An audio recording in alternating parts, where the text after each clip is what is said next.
ఆదికాండము 6వ అధ్యాయము 8-9 వచనాలు ప్లస్ 14వ వచనం, 8వ అధ్యాయం 1వ వచనం చదువుకుందాం.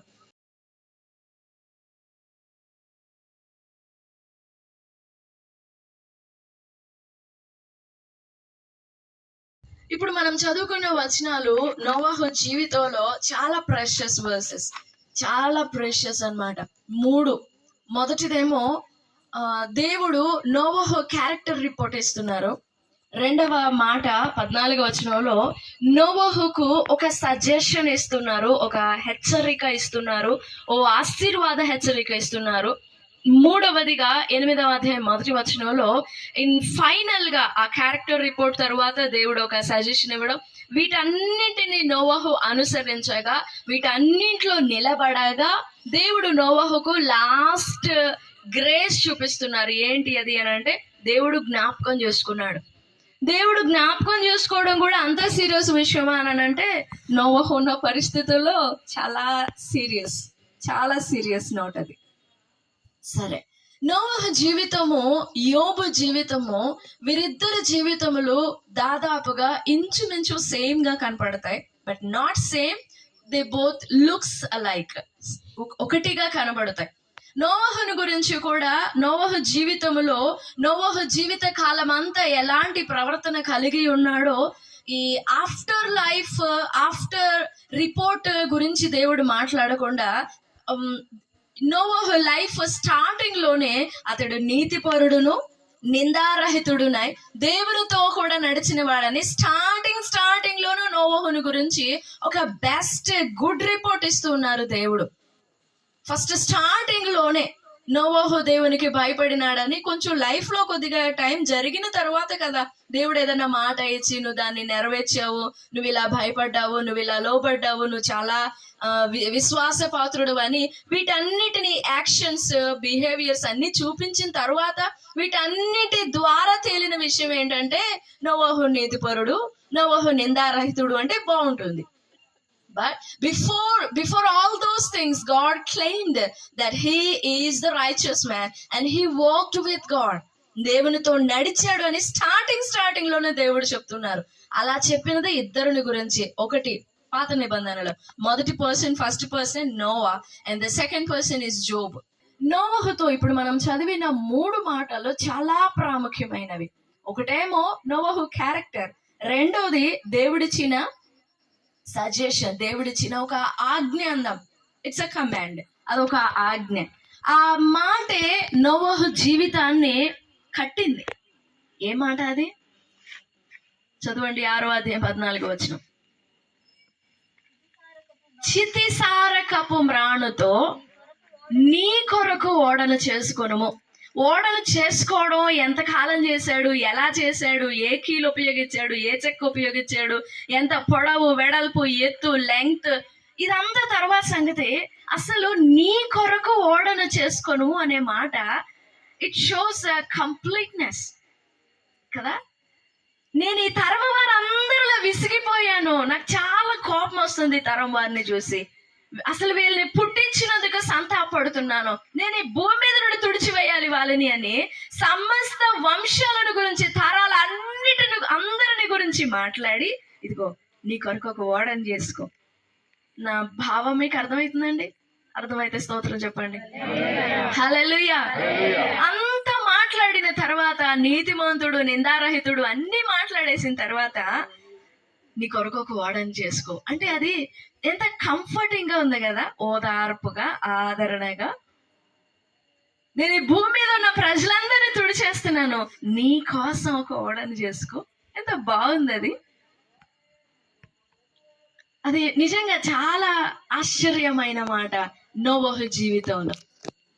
అండ్ థర్డ్ మాట, 3వ మాట 8వ అధ్యాయం 1వ వచనంలో, అప్పటికే 150 రోజుల వరకు నీళ్లు భూమి మీదనే నిలిచి ఉన్నాయి, 15 మూరల ఎత్తున నిలిచి ఉన్నాయి, భూమి మీద ఉన్న పర్వతాలన్నీ మునిగిపోయి ఉన్నాయి. ఇంకా ఇల్లులైతే లెక్కలేదు, భూమి మీద ఉన్న చెట్లు అయితే ఇంకా అసలు వాటిని చెప్పుకొని అవసరం లేదు, పర్వతాలే మునిగిపోయినాయి. కానీ 8వ అధ్యాయం 1వ వచనంలో దేవుడు నోవాహును అతనితో కూడా ఉన్న వారందరినీ జ్ఞాపకం చేసుకొనెను. ఆ మాట ఎంత చక్కని మాట కదా. నోవహు గురించి మనకు తెలుసు, ఇంతవరకు మీరు విని ఉంటారు, కానీ ఈ రాత్రి కొంచెం కొత్తగా వినండి. మాకు తెలిసిన నోవానే అనుకుంటే ఏం అర్థం కాదు. But dive into his life. నోవహును జ్ఞాపకం చేసుకొనేను. Praise the Lord. నోవహును జ్ఞాపకం చేసుకున్నాడు. నోవహును ప్రేమించి, నోవహు మీద దయదలచి, నోవహు మీద ఒక స్పెషల్ కేర్ వచ్చింది, స్పెషల్ టెండర్నెస్ వచ్చింది దేవునికి.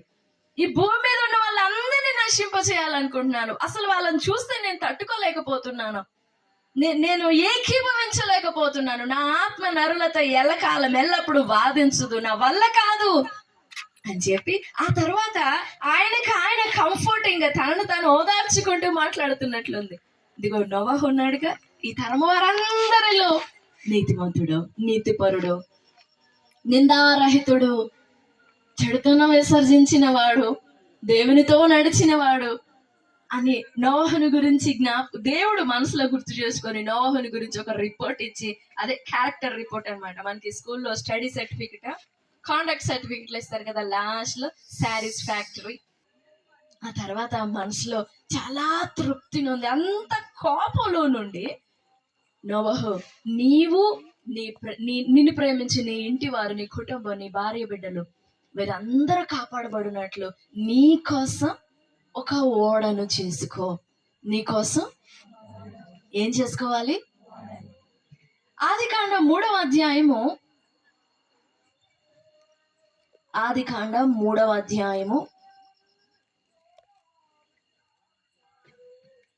21వ వచనం. దేవుడైన యెహోవా ఆదామునకును భార్యకును చర్మపు చొక్కాయిలను చేయించి, కానీ 6వ అధ్యాయం 14వ వచనంలో నోవహుతో చెప్తున్నారు, నీ కోసం నువ్వే చేసుకో ఇంటిని, నీకు ఓడని నువ్వే చేసుకో, నీ కుటుంబానికి, నీ కొరకు, నీ బిడ్డల కొరకు నువ్వే చేసుకో ఓడను. ఏమి దేవుడు చేసి ఇవ్వచ్చుగా, దేవుడు చేసి ఇవ్వకూడదా?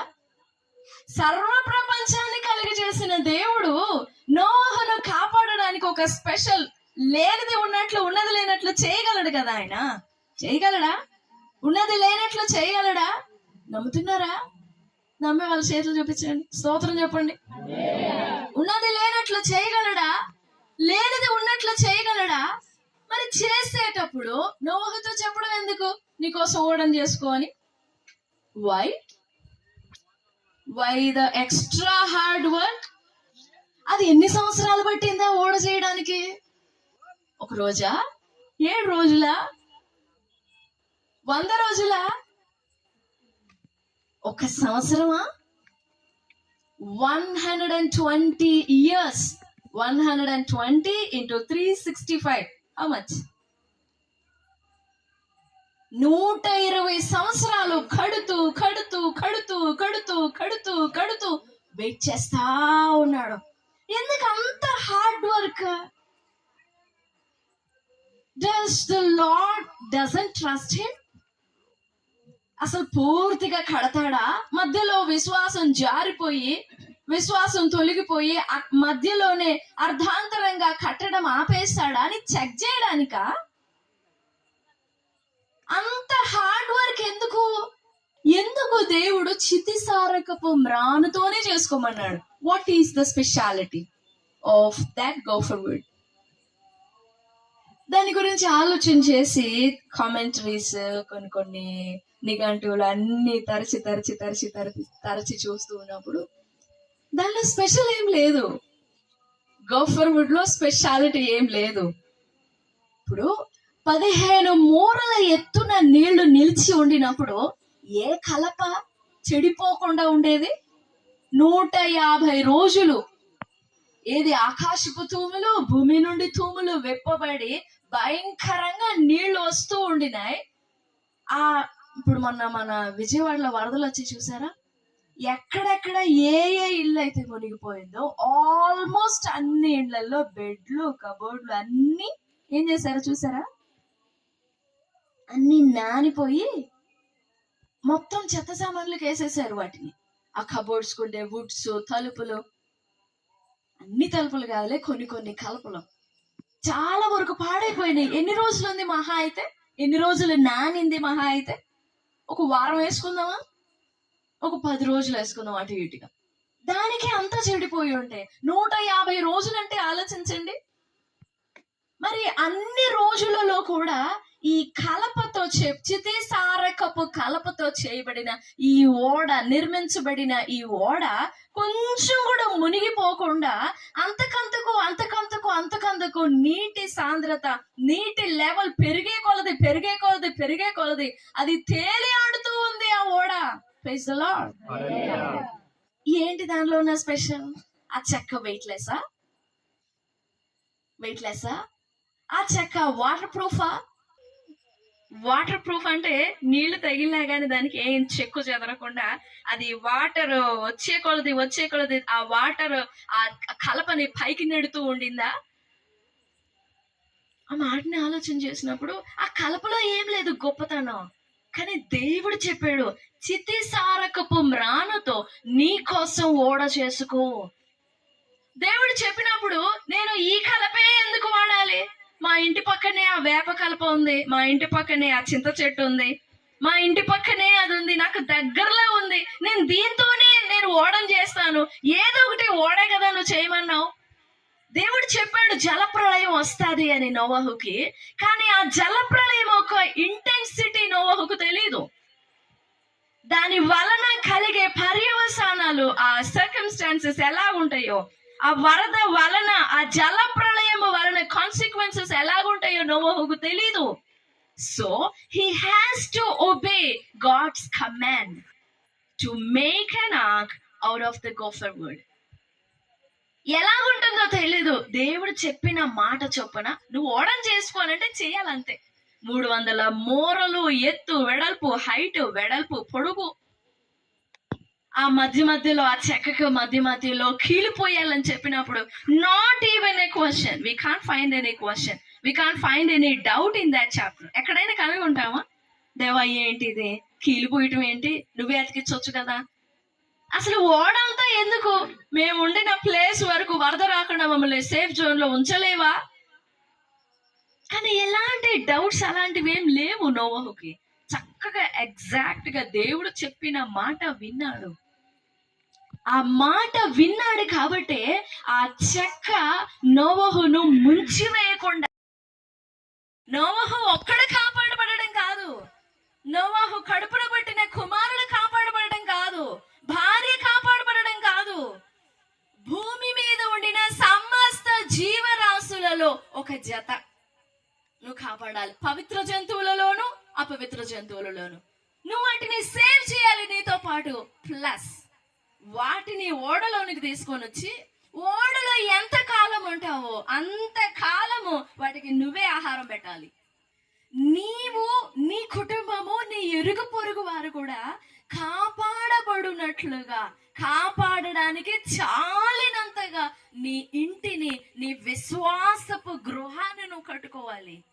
విశ్వాసమే మెట్టు, విశ్వాసమే కీలు. విశ్వాసం ముంచకూడదు, ముంచి వేసే కట్టడాలు కట్టుకోకూడదు. మన వైపు భూమి మీద దేవుని మాట మీద మన జీవితాన్ని చక్కగా, దిట్టముగా, బలంగా కట్టుకోవాలండి. నోవహు అలా కట్టాడు. తననే కాదు, తన భార్య బిడ్డలను కూడా అలా కట్టాడు. తనతో పాటు సమస్త జీవరాశులకు అలా కట్టాడు. అందుకే ఎన్ని మూరల ఎత్తున నీళ్లు రాని, ఎన్ని రోజులు ఉండని భూమి మీద నీళ్లు, నోవహుని అలా నీళ్ల మీద అలా తేల చేసింది ఆ మాట. చితిసారకపు మ్రాను కాదు నిలబెట్టింది, దేవుని మాట ముంచకుండా నిలబెట్టిందండి. సరాసరి ఆ ఎత్తైన పర్వతం, ఎత్తైన కొండ అరారాతు విశ్రాంతి, ఇక్కడి నుంచి భూమి మీద నుంచి వెళ్ళి సరాసరి ఆ కొండ మీద నిలబడింది. అక్కడి వరకు తేలుకుంటూ వెళ్ళిందండి ఆ నోవహు నిర్మించుకున్న ఓడ. ఈ రాత్రి మన జీవితంలో దేవుని మాట చేత మన విశ్వాసాన్ని అలా కట్టుకోవాలి, మునిగిపోకూడదు. ఏదైనా శ్రమ రాగానే డౌన్ అయిపోయి మునిగిపోవడం, ఇంకా అసలు నానిపోయి పీసులు పీసులు అయిపోద్ది మన విశ్వాసం. ఇంకా అసలు దాన్ని ఎత్తుకొని పట్టుకోవడానికి కూడా దొరకదు. ఒక్కోసారి మునిగిపోకూడదు, ముంచి వేసేదిగా కట్టుకోకూడదు మన విశ్వాసాన్ని. నోవహు కట్టాడు, మునిగాడా? నోవహు మునిగాడా? నోవహు బిడ్డలు మునిగారా? నోవహుని నమ్మి వచ్చిన జంతువులు మునిగినాయా? ఆకలి దప్పులతో అల్లాడినాయా? నో. అసలు వాటికి అవేమో తెలియకుండా పెంచాడు నోవహు.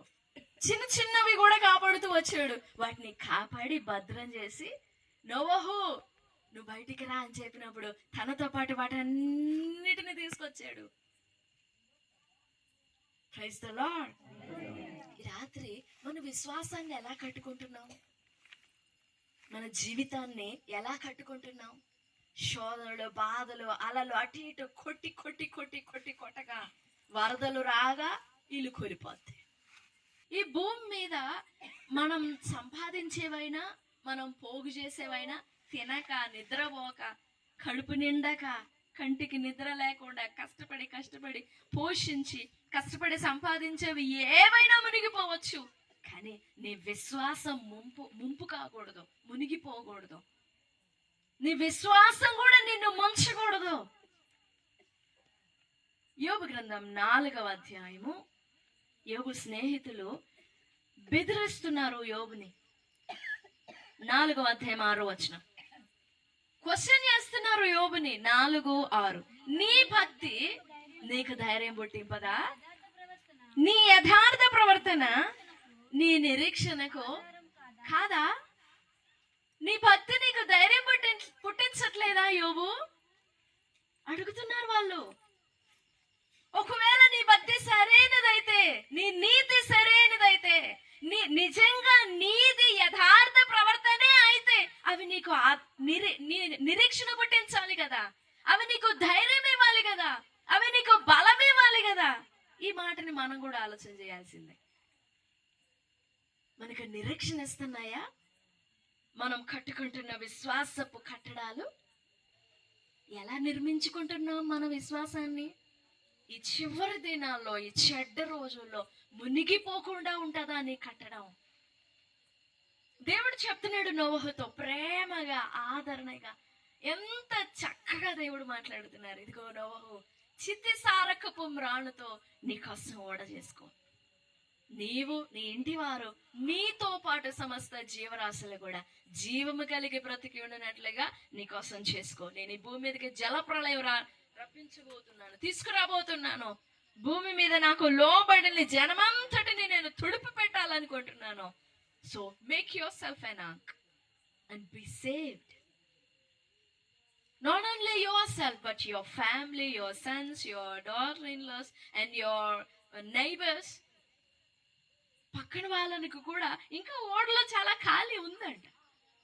ఓడలో, నోవహు కట్టిన ఓడలో 120 సంవత్సరాలు వెయిట్ చేస్తున్నాడు దేవుడు అని అంటే, he has already prepared a place. He saved an extra space. అందుకే వెయిట్ చేశాడు. దేవుడు వెయిట్ చేస్తున్నాడు అని అంటే 120 years, 120 సంవత్సరాలు వెయిట్ చేశాడంటే ఉంది space. He can make room if it is not enough. He can create a space. ఇంకా క్రియేట్ చేయగలడు. But no one believed him. ఏంది పిచ్చితనం, మూర్ఖజనం. అసలు వీళ్ళకి బుద్ధి జ్ఞానం ఉందా? ఇంత పెద్ద ఓడ కట్టుకుంటున్నారు, అదే ఖర్చుతో ఇల్లు కట్టుకుంటే బాగుంటుంది కదా. నోవహుకి అసలు తెలివి లేదేంటి? 3 కొడుకుల్ని పెట్టుకొని 3 పోర్షన్లలో ఇల్లు కట్టాల్సింది పోయి ఓడ కడతాడేంటి అనుకొని ఉండరా? అసలు ఆ మాటలు వచ్చి ఉంటాయా? చూసి వచ్చిపోయే వాళ్ళు ఎంత నిందించుంటారో నోవహుని. But don't care. నా దేవుడు నా కోసం ఓడ కట్టుకోమన్నాడండి, నేను కట్టుకుంటున్నా. What's your problem? 120 సంవత్సరాలు ఎంత ఓపికగా కట్టాడు.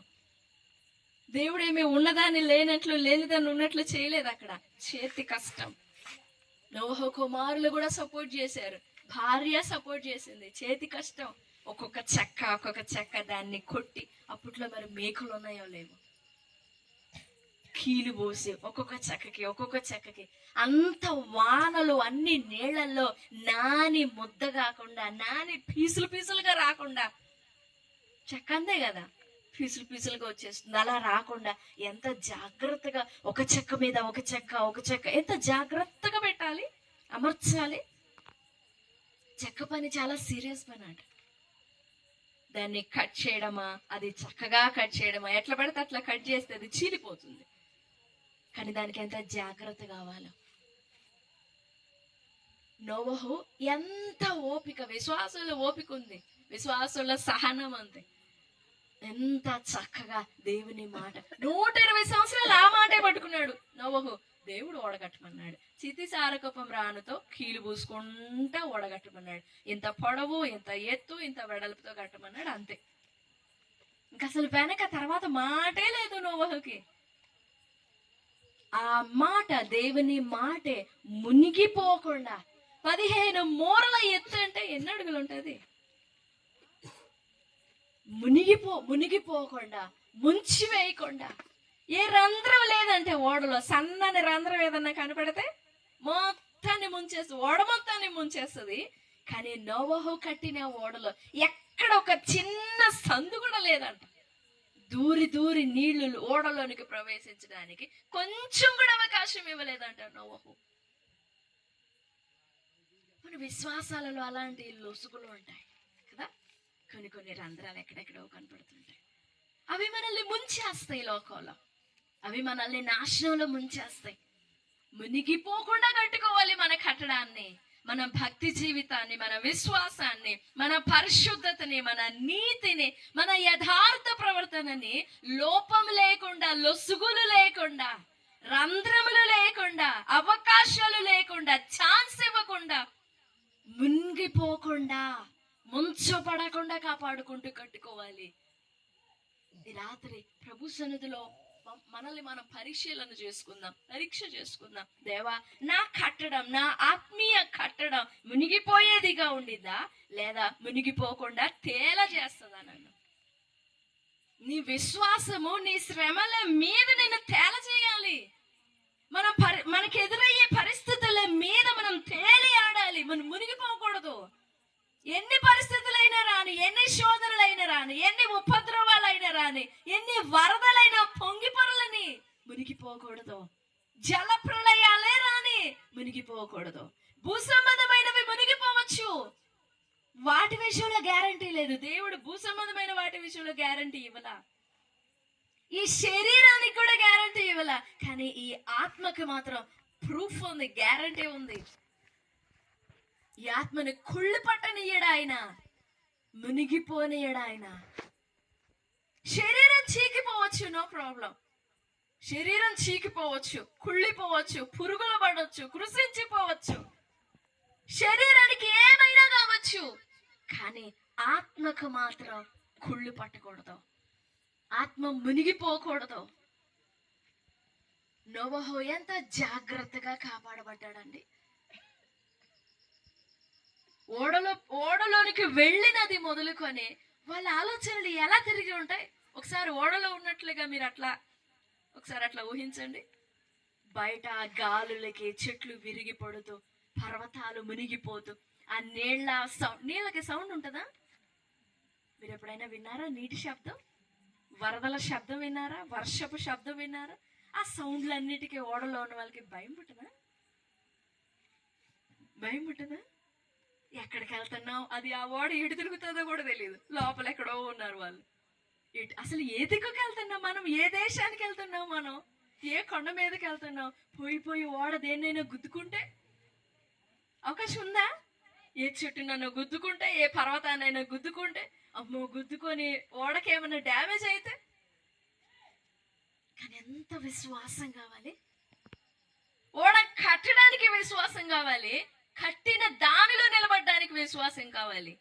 మనకేమో కట్టుకునేంత వరకు విశ్వాసం ఉంటుంది, నింపుకుంటాము, విశ్వాసాన్ని చక్కగా నింపుకుంటాం, బిల్డ్ చేసుకుంటాం. మనం కట్టిన దానిలో మనకే భయం వేస్తుంది. ఉంటుంది విశ్వాసం, కానీ అందులో నిలబడడానికి అమ్మో ఎలాగా. కానీ నోవహు భయపడలేదండి. భయపడి ఓడని తలుపులు కొట్టి కొట్టి, దేవా త్వరగా తీ, తలుపు తీ, త్వరగా తీ, త్వరగా మమ్మల్ని బయట అని దేవునికి రోదన అర్థధ్వనులు చేయలేదు నోవహు. నువ్వు లోపలికి వెళ్ళు అని దేవుడు చెప్పి ఆ తలుపు దేవుడు మూసేశాడు. 8వ అధ్యాయం 1వ వచనంలో జ్ఞాపకం చేసుకొని బయటికి రండి అని పిలిచాడు. అంతే. ఇంక ఈ మధ్యలో ఏం లేవు. Praise the Lord. ఏమీ లేవు సందేహాలు. దేవా నేను అసలు నీకు గుర్తున్నానా? వీళ్ళందరితో పాటు నేను కూడా మునిగిపోయాను అనుకుంటున్నావా? అసలు నేను గుర్తున్నానా నీకు? నోవహు అనే ఒకడిని ఉన్నానని గుర్తుందా? No need to cry out, because his belief is like that.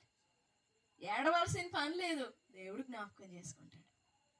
8వ అధ్యాయం 1వ వచనంలో ది లార్డ్ రిమెంబర్డ్, గుర్తు చేసుకున్నాడు, జ్ఞాపకం చేసుకున్నాడు.